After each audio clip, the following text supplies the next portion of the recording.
With so much of the best ambient music ever having been released decades ago, such as the iconic covers you can see behind me, where does a modern record label even start in the process of trying to break through and deliver the next future classic?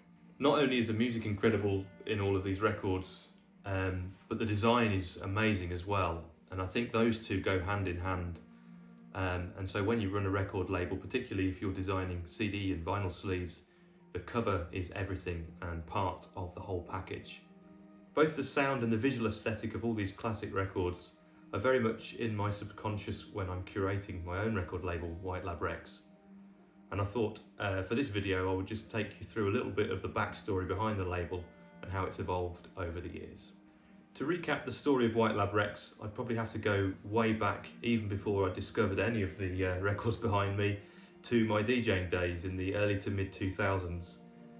I had a pair of Technics 1210s and my thing was to buy vinyl in local record shops in Peterborough in the UK.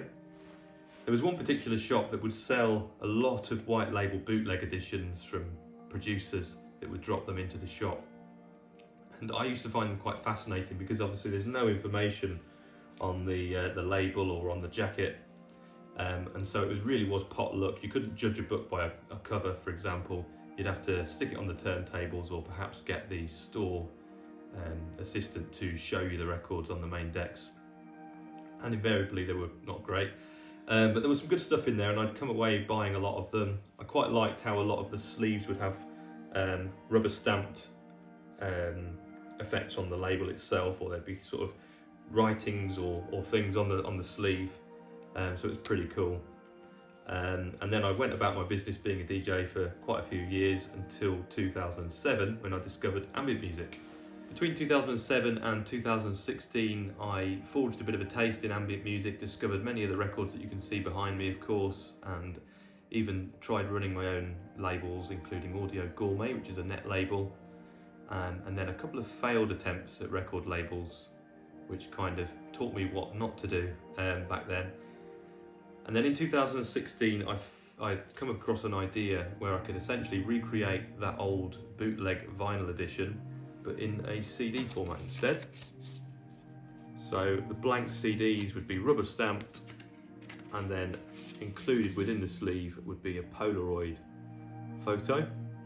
So this was the first edition by The Restless Fields. I pressed on with that new idea until 2019, making 50 hand-burnt, hand-stamped editions, until I decided to start printing CDs instead. The printed CDs weren't necessarily going to be a permanent thing, I just kind of trialled it, and I was working with an artist called Jens Pauli, who got in touch and quite liked the gatefold vinyl effect CDR sleeve that I was able to get hold of, and he designed it all completely and it looked absolutely amazing. He did a wonderful job of the design on that, and that got me thinking about switching fully to printed CDs and increasing the runs from 50 copies to 100 copies. The bad news was that I didn't have a designer and had to do it all myself, and being honest, although individually the artwork on the editions that I made myself were all great, they were all from decent artists and photographers, the design side of things wasn't great because I think I kept jumping around with different fonts and colours and layouts, so there wasn't really an identity to those editions, but it didn't matter massively because they all did pretty well in their own right and generally things would sell out until probably post-COVID, and after the UK left the EU. Things started to get a bit messy with shipping, and suddenly there were a few challenges that struck. After releasing some of his music, I came across Andrew Heath's design talents, after he'd obviously designed his own CD sleeve. We got chatting and Andrew agreed to do the design work for Whitelabrecs. And it took a little bit of time, but we've sort of developed between us a brand identity for the label now, which is now consistent. So we've got the same font, the same positioning of the text, and the sleeves kind of in the same sort of colours, and then the artwork's a bit more consistent as well, so I'm kind of going for similar styles and tones, which builds a bit of consistency for Whitelabrecs. And these gatefold editions that I do now are the kind of signature vinyl effect CDs, mimicking the old gatefold format basically. And after quite a few years of navigating all these challenges, somehow this project that I launched as a creative and someone who normally changes his mind quite a lot, it's managed to hit the milestone of being 10 years old, which is just amazing.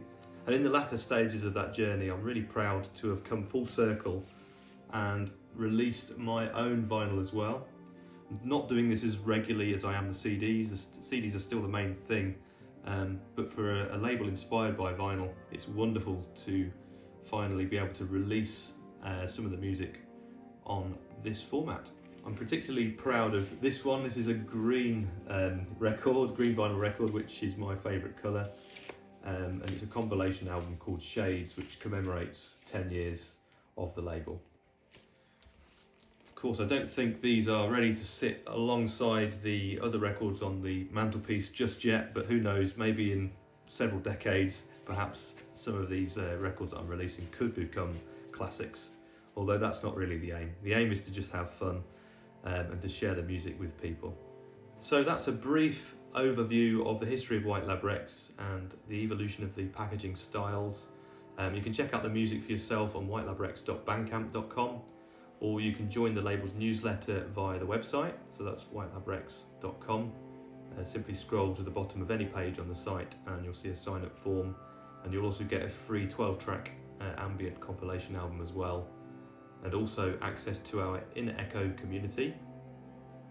All that remains to ask is, what do you think is missing from this top table, so to speak, of ambient classics? Drop a comment and let us know what you think should be there. Thank you.